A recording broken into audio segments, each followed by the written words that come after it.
प्यारे दोस्तों, HK science classes में आपका स्वागत है। आइए आज साइंस मॉडल सेट कितना देखेंगे।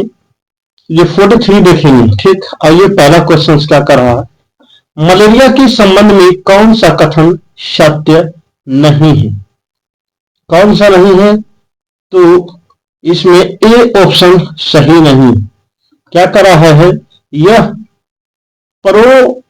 परोपजीवी कीट द्वारा पैदा की जाने वाली बीमारी, जो कि यह गलत है। मलेरिया की बात करते हैं तो यह मच्छरों द्वारा फैलाई जाती है, सही बात है। यह दलदली क्षेत्रों में अधिकतर होता है, यह भी सही बात है। इसके इलाज में क्लोरोक्विन का उपयोग किया जाता है, यह भी क्या है, सही बात है। आगे देखिए, आगे आगे प्रश्न क्या कह रहा है। अगला प्रश्न कह रहा है कि 20 नवंबर 1997 को छोड़े गए अमेरिका स्पेस शटल का नाम क्या था। तो इसको कोलंबिया नाम रखा था। क्या नाम रखा था, कोलंबिया। आगे देखिए, गामा किरणें क्या क्या होता है। तो यह उच्च ऊर्जा वाले विद्युत चुंबकीय तरंग होते। क्या गामा किरणें की बात करते हैं तो उच्च ऊर्जा वाले विद्युत चुंबकीय तरंग होते हैं। ठीक, आगे देखिए, चौथा प्रश्न क्या कर रहा है। ये कह रहा है नाभिकीय ऊर्जा परिवर्तित करता है। क्या नाभिकीय ऊर्जा परिवर्तित करता है, तो यूरेनियम का अल्फा कणों से, किससे, यूरेनियम के अल्फा कणों से यह ऊर्जा को परिवर्तित करता है। आगे देखिए, जिन धातुओं को पीट पीट कर पत्थर का रूप दिया जाता है उसे क्या कहते हैं। उसे हम तन्यता कहेंगे। क्या कहेंगे, तन्यता कहते हैं। जिसे पीट पीट कर पतला पत्थर बनाया जाता है उसको क्या कहते हैं, तन्यता कहते हैं। छठा प्रश्न देखिए, छठा क्या कह रहा है। छठा कह रहा है कि निम्नलिखित में से किसका अधिकतम विभाजन नहीं किया जा सकता।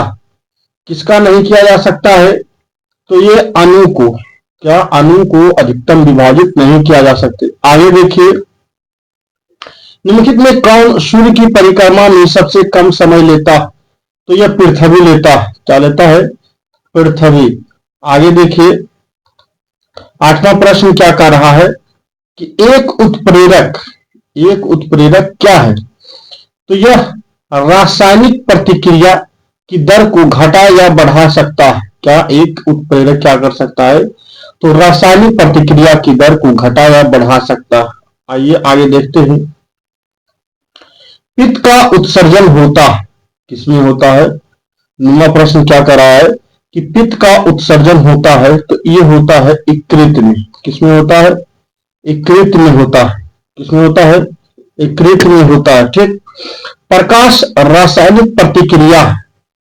क्या प्रकाश क्या है, रासायनिक प्रतिक्रिया है। आइए, प्रकाश द्वारा उत्प्रेरित होता है, ये बात गलत है। आइए, किसके कारण होता है। अगर आपको कंटेंट अच्छा लगे तो चैनल को सब्सक्राइब करें। धन्यवाद। क्या चैनल को प्रकाश द्वारा प्रारंभ होता है। किससे होता है, प्रकाश द्वारा प्रारंभ होता है। ठीक, आगे देखिए, कॉपर सल्फेट का घोल, क्या कॉपर सल्फेट का घोल जल में क्या बनाता है, तो नीली लिटमस पत्र को क्या कर देता है, लाल बना देता है कॉपर सल्फेट। ठीक, आगे देखिए, आगे क्या कर रहा है। एसिटिक अम्ल एक कमजोर अम्ल है, क्योंकि क्या एसिटिक अम्ल एक कमजोर अम्ल है। 12 की बात करते हैं तो इसका आयोनीन निम्न है। क्या है, कमजोर अम्ल किसके कारण है, कि इसका आयोनीन निम्न है। आगे देखिए, 13वां प्रश्न की बात करते हैं। ये क्या कह रहा है कि एक त्रिआधारीय अम्ल का अणु भार 176 है, तो इसका समतुल्य भाग क्या होगा।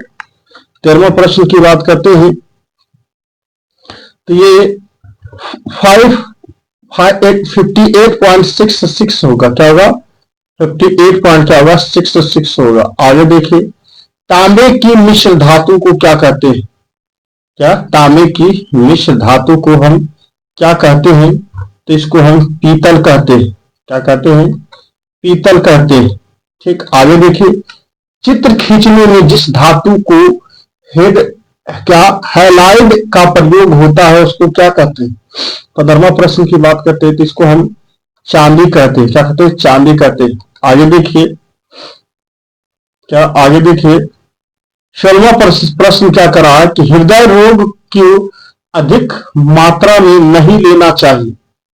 क्या नहीं लेना चाहिए? तो वसा नहीं लेना चाहिए। क्या? वसा नहीं लेना चाहिए। आगे देखिए, आइए जर्मन सिल्वर में सम्मिलित, क्या जर्मन सिल्वर में सम्मिलित है? जर्मन सिल्वर में क्या सम्मिलित है?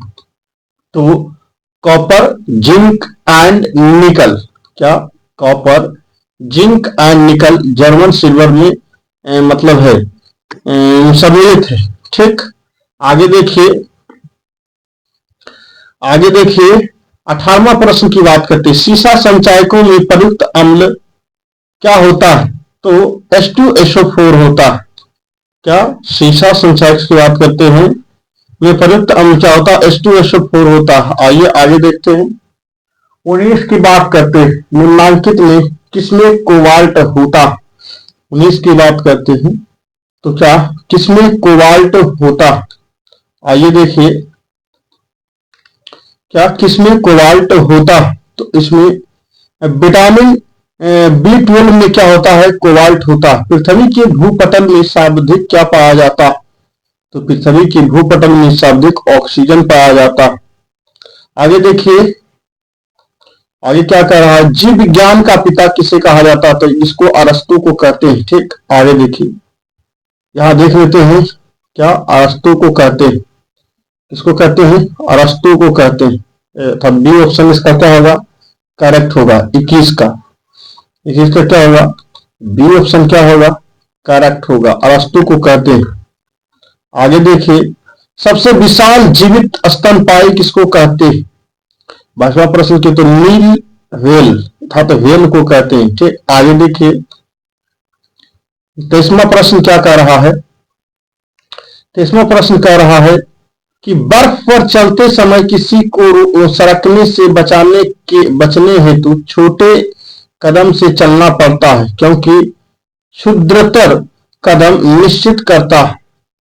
तो ये क्या निश्चित करता है? 23वां प्रश्न की बात करते हैं तो बेहतर प्रतिक्रिया बल। क्या? बेहतर प्रतिक्रिया बल को। आगे देखिए, यदि पृथ्वी परिक्रमण बंद कर देता है तो इसकी सतह का आभासी मान क्या होता है? 24 की बात करते हैं तो यह सभी स्थानों एक सा होगा। क्या होगा? सभी स्थानों पर क्या होगा? एक सा होगा। ठीक। आगे देखिए 25वां प्रश्न क्या कर रहा है कि द्रव्यमान m, क्या द्रव्यमान m का एक ब्लॉक जो कि चिकना और ऊर्ध्वाधर वृत्ताकार मार्ग से होकर नीचे की ओर फिसलता, तो गति के दौरान ब्लॉक क्या होगा? 25वां प्रश्न की बात करते हैं तो इसमें क्या होगा? तो ये क्या होगा? इनमें से कोई नहीं होगा। ठीक। क्या होगा? इनमें से कोई नहीं होगा। आइए 26वां प्रश्न देखते हैं। 26वां प्रश्न क्या कर रहा है कि किसी पिंड के सभी कण मूल बिंदु से r दूरी पर स्थित, तो मूल बिंदु से पिंड का द्रव्यमान का केंद्र की दूरी क्या होगा? तो ये क्या होगा? मतलब r कम के मान से ज्यादा था। सी ऑप्शन इसका क्या होगा? करेक्ट होगा। आइए आगे देखते हैं 27वां प्रश्न। हाइड्रोजन अणु में कौन सा आबंध उपस्थित होते हैं? तो कौन सा उपस्थित होते हैं? 27वां की बात करते हैं तो इसमें सहसंयोजी आबंध उपस्थित होते हैं। ठीक। आगे देखिए 28वां प्रश्न क्या कह रहा है? क्या प्लास्टर ऑफ पेरिस बनाया जाता है? क्या प्लास्टर ऑफ पेरिस किससे बनाया जाता है? तो ये बनाया जाता है जिप्सम से। किससे? जिप्सम से बनाया जाता है। गोबर में मुख्यतः क्या पाया जाता है? तो मीथेन गैस पाया जाता है। ठीक। आगे देखिए 30वां प्रश्न की बात करते हैं। हासिंग गैस किसको कहते हैं? तो किसको कहते हैं? N2O को कहते हैं। तो N2O को कहते हैं। आगे देखिए, आगे देखिए आगे क्या कह रहा है? आगे क्या कह रहा है? आइए अगला मॉडल सेट आते हैं। 44वां मॉडल सेट है ये कि सेलिनोमीटर, क्या सेलिनोमीटर यंत्र का प्रयोग होता किसमें होता? तो ये मुख्यतः हम किसी घोल में लवण की मात्रा को निर्धारित करने के लिए हम करते हैं, सेलेनोमीटर्स का। क्या? किसी घोल में लवण की मात्रा को निर्धारित करने के लिए करते हैं। आइए अगला प्रश्न को देखते हैं। चुंबकीय क्षेत्र अंतःक्रिया नहीं करता। क्या? चुंबकीय क्षेत्र अंतःक्रिया नहीं करता। दूसरा की बात करते हैं तो स्थिर आवेश के साथ, किसके साथ? स्थिर आवेश के साथ अंतःक्रिया नहीं करता। आगे देखिए, तीसरा प्रश्न की बात करते हैं। एक स्थान से दूसरे स्थान तक विद्युत शक्ति का वितरण उच्च अल्टरनेटिंग करंट वोल्टेज पर किया जाता है, क्योंकि क्या? क्योंकि दूसरा की बात करते हैं विद्युत अपव्यय कम हुआ था। क्या हो? लॉसेस कम। क्या? एक स्थान से दूसरे स्थान तक विद्युत शक्ति का आतरण वितरण उच्च अल्टरनेटिंग करंट वोल्टेज पर किया जा सकता है, क्योंकि विद्युत अपव्यय कम हुआ था। सब लॉसेस क्या हो? कम हो। आगे देखिए, चरमा की बात करते हैं। चरमा प्रश्न क्या कर रहा है कि एक पंखे के नीचे बैठा हुआ आदमी ठंडा अनुभव करता है। यदि तापमाप को पंखा के नीचे रखा जाए तो पाठ्यक्रम क्या करेगा? तो ये क्या करेगा? यह केवल सामान्य तापक्रम को दर्शाएगा। क्या? यह केवल किसको? सामान्य तापक्रम को क्या दर्शाएगा। आइए आगे देखते हैं। पांचवा की बात करते हैं। पांचवा क्या कह रहा है? पांचवा कह रहा है कि मानव आंख की रेटिना पर निर्मित प्रतिबिंब कैसा होता है? तो कितना वास्तविक एवं उल्टा होता है। आगे देखिए, जब श्री एक्स श्री वाई के साथ हाथ मिलाता है तो किस प्रकार के बल का प्रयोग करता है? छठा की बात करता है तो यह दुर्बल बल का प्रयोग करता है। किसकी? दुर्बल बल का। आगे देखिए, सतवां की बात करते हैं। जल में समान लवण के घोल होते हैं। सतवां की बात करते हैं। क्या? जल में समान लवण के घोल होते हैं क्योंकि सोडियम, क्या? सोडियम के धन पॉजिटिव आयन एवं क्लोरीन के नेगेटिव आयन के कारण। आगे देखिए, आगे क्या कर रहा है। अगर आपको कंटेंट अच्छा लगे, क्या? अगर आपको कंटेंट अच्छा लगे तो चैनल को सब्सक्राइब करें। धन्यवाद। आगे देखिए, HCl H3 और COOH से अधिक शक्तिशाली अम्ल कौन सा है? तो ये कौन सा है?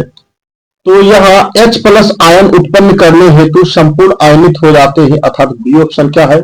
करेक्ट है। ठीक, आगे देखिए, जस्ता निम्न मिश्र धातु में उपस्थित नहीं होता। क्या? जस्ता में मुख्यतः कौन? कांसा उपस्थित नहीं होता। क्या? कांसा उपस्थित नहीं होता। शुष्क बर्फ कहलाता। क्या कहलाता है? तो ठोस कार्बन डाइऑक्साइड कहलाता। ठीक, आगे देखिए, 11वां प्रश्न क्या कर रहा है? 11वां प्रश्न कह रहा है कि आर्द्र हवा में लोहे के मोर्चा में शामिल होते हैं, तो लोहा द्वारा इलेक्ट्रॉन्स के हानि क्या होते हैं? शामिल होते हैं।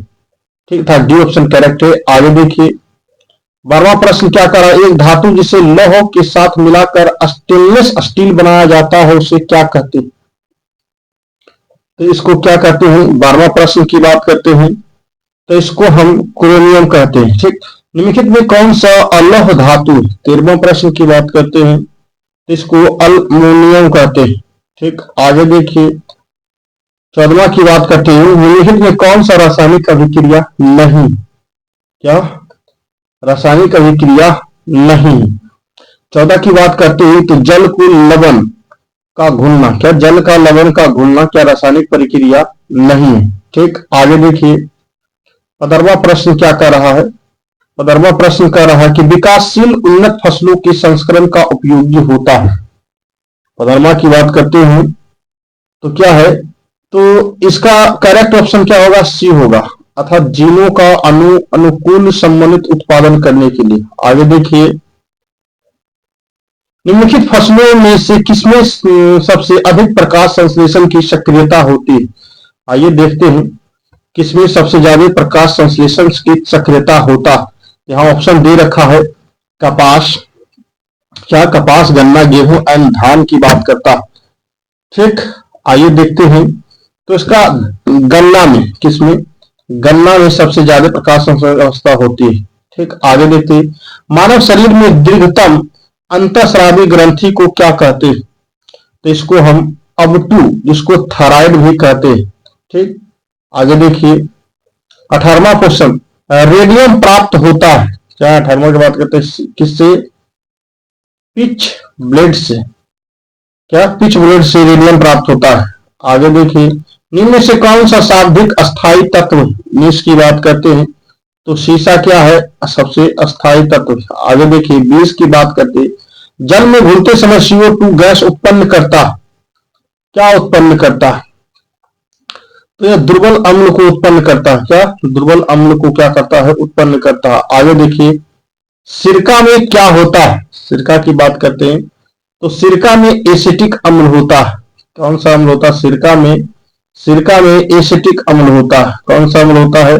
एसिटिक अम्ल होता है। आगे देखिए, क्रायोजेनिक एक विज्ञान है जो संबंधित है, किससे संबंधित है? तो निम्न तापमान से। ठीक, आगे देखिए, इमली में टार्टेरिक अम्ल होता है। आगे देखिए, प्रकाश का तरंग सिद्धांत प्रतिस्थापित किया गया, किसके द्वारा किया गया? 23 की बात करते हैं, तो एक ह्यूइंगेंस के द्वारा, किसके द्वारा? एक ह्यूइंगेंस के द्वारा। ठीक, आगे देखिए 24वां प्रश्न क्या कह रहा है? 24वां प्रश्न कह रहा है कि जब किसी पिंड पर कोई स्थिर बल प्रयोग किया जाता है तो यह एक समान चाल से क्या होगा? एक समान त्वरण से चलेगा। किससे चलेगा? एक समान त्वरण से चलता। आगे देखिए 25वां प्रश्न की बात करता है। 25वां प्रश्न क्या कर रहा है? 25वां प्रश्न, प्रकाश की गति न्यूनतम होगी जब यह गुजरती है, किससे गुजरती है? तो कांच से होकर गुजरती है। किससे? कांच से होकर गुजरती है, तो प्रकाश की गति क्या होगी? न्यूनतम होगी। आगे देखिए 26वां प्रश्न, जब 0 डिग्री सेल्सियस से 10 डिग्री सेल्सियस तक जल को गर्म किया जाता है तब जल का आयतन क्या होता है? तो क्या होता है? पहले कमता है। क्या होता है? पहले कमता है, उसके बाद क्या होता है? बढ़ जाता है। अगर आपको कंटेंट अच्छा लगे चैनल को सब्सक्राइब करिए। धन्यवाद।